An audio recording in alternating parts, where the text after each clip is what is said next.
Assalamualaikum warahmatullahi wabarakatuh, Ustaz. Okay, I want to ask you about what's your opinion about Islam and politics. In Akhirah, we will be asked about why we choose that leader. Because Malaysia will have general election. We have two parties. One party defend and bring Islam. Second party is defend and bring the nation and race and Malaysia. What's your opinion? Well, I don't know anything about Malaysian politics. No, just... But I do have a lot of opinions about Islam and politics. So I'll share that with you.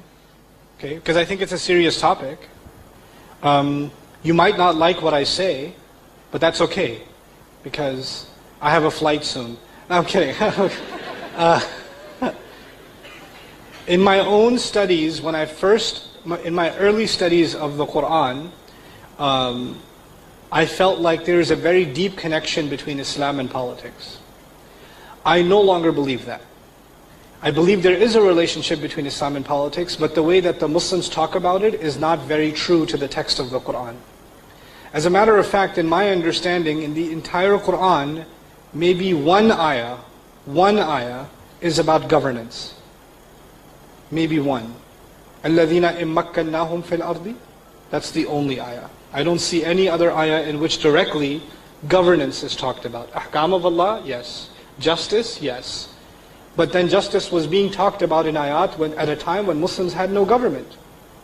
As a matter of fact, even the way we think about implementing the ayat of Quran, I feel that we oversimplify things.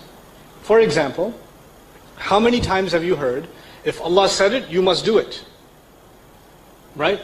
Simple. Allah said it, you must do it. The ayat of Hajj came in Medina, in Baqarah, early Madani ayat. All the ayat are early, before Badr even, some of them. Did the Muslims do Hajj? No. They did Hajj many years later. They were reciting the ayat of Hajj and the manasik and all, but they weren't doing it. Why aren't they doing what Allah said? It's not time yet. It's not time.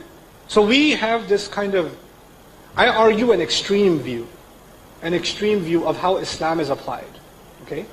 As far as citizenship is concerned, I won't comment on your politics or what party and what candidate, or who's Islamic and who's not Islamic.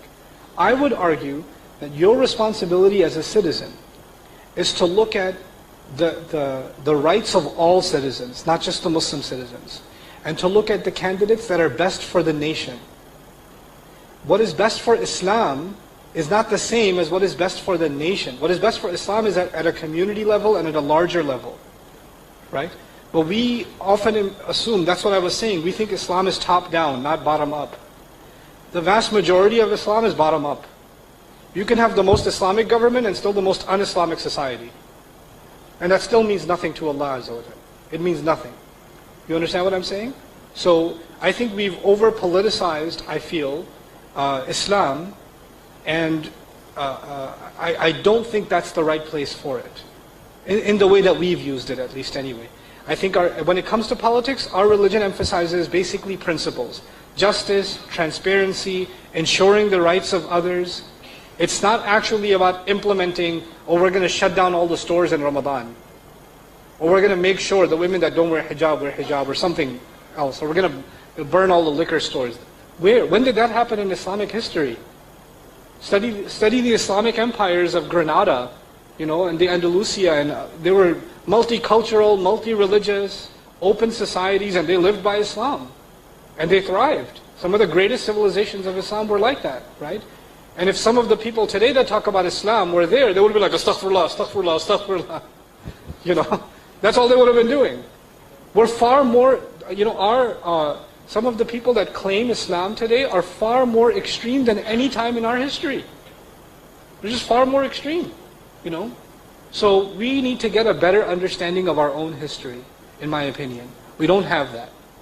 And we have to get a better understanding of where exactly does Islam and politics interplay. We feel like Islam and politics merge at every occasion. They don't. There are many parts of our life where Allah left us to make our choices. You tell me. I live in America, right? And when I vote, obviously I'm not insane, but I have to pick between two bad choices. I have to pick between insane and evil. I don't know which one to go with. Like, you know. But that I'm not going to make that choice as a Muslim. I have to make that choice as a citizen. You understand? And my choice is not the Islamic choice. It's the choice based on my common sense. The same is true of you. You're not making an Islamic or un-Islamic choice.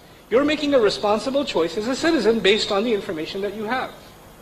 So I feel that Islam is unnecessarily pushed into this space, and it creates a lot of disaster. Because what happens then is, people are made to feel like, if you vote for this one, you are less Islamic. And if you vote for that one, you are more Islamic. And they're both Muslims. You know, that's just not the case. That's my view, sorry.